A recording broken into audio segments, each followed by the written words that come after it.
नमस्कार दोस्तों। एक सेल्समैन में सबसे पहली क्वालिटी होनी चाहिए कि उसको पेशेंस रखना चाहिए, धैर्य। अगर सामने वाला इरिटेट है तो इरिटेट का जवाब इरिटेट होकर नहीं सोचना चाहिए और उसके इरिटेशन से अपने को नेगेटिव नहीं होना है,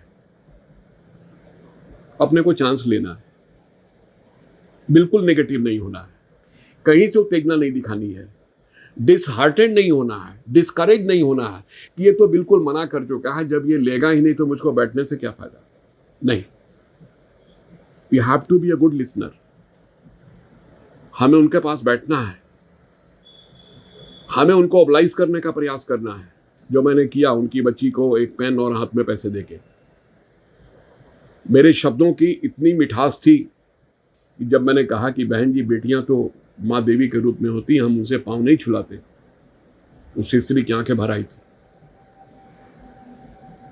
एक अच्छे सेल्समैन में बोलने की कला होनी चाहिए और दूसरी चीज सत्य बोलना चाहिए, कभी सप्रेशन ऑफ फैक्ट नहीं होना चाहिए, कोई छिपा के बात नहीं करनी चाहिए, सारे तथ्य सामने रखने चाहिए, एज इफ कि मैं अपनी बच्ची के लिए सोच रहा हूं।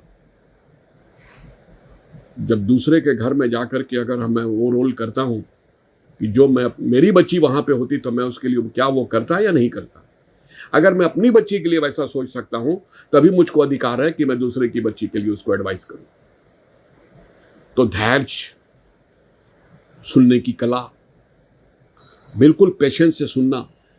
और जब आप एक गुड लिसनर के रूप में जब आप सुनते हैं ना, तो मैं आपको एक बात बता दूं, सुनने से ही किसी की जरूरत का पता चलता है। धैर्यपूर्वक बैठ के सुनने से किसी की जरूरत का पता चलता है। इसलिए मैं कहता हूं कि लिसनिंग इज ग्रेट आर्ट। सबसे बड़ा गुण है सेल्समैन का। बोलना एक अलग क्वालिटी है, लेकिन सुनना उससे कई गुना ज्यादा अच्छी क्वालिटी है। लिसनिंग विथ पैशंस, और सुनते हुए उसकी जरूरत को निकालना कि what he wants, what is the need. तो sometimes you will have to find out the need by listening and sometimes you will have to generate the need also. सिर्फ जरूरत को खोजना ही नहीं है, जरूरत पैदा करना भी सेल्समैन की जरूरत है। सिर्फ जरूरत खोजना नहीं है, व्हाट ही वांट्स नहीं, उसको जरूरत बताना भी एक कला है। और अच्छे सेल्समैन के पास जरूरत खोजना और जरूरत को निकाल देना, उसकी जरूरत को पा जाना सामने से और जरूरत पैदा करना, find out the need and generating the need, ये दोनों कला होती है। और अगर ये दोनों कला है तब एक सेल्समैन अच्छा सेल्समैन है और वो सेल क्लोज कर सकता है। ये घटना आपको बिल्कुल यहां पे ये दर्शाती है। आप बिल्कुल इसको एनालिसिस करके देखो। और दूसरी चीज, कस्टमर को हमारी पॉलिसियों के सैलिएंट फीचर से कोई विशेष मतलब नहीं रहता है दोस्त। कस्टमर को मतलब ये रहता है कि मेरी जरूरत पूरी हो रही है कि नहीं।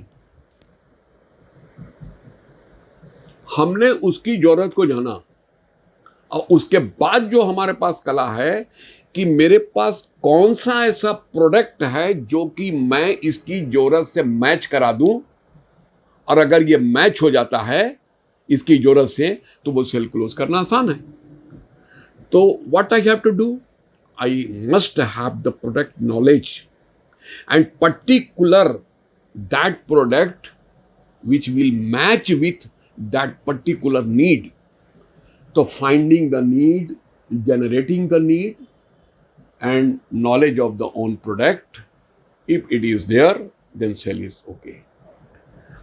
तो दोस्तों, इस तरह से मैंने एक अच्छी सेल क्लोज की और मैं यही संदेश भी देना चाहता हूँ कि सेल्समैन को धैर्य नहीं खोना चाहिए। Ultimate our duty is to close the cell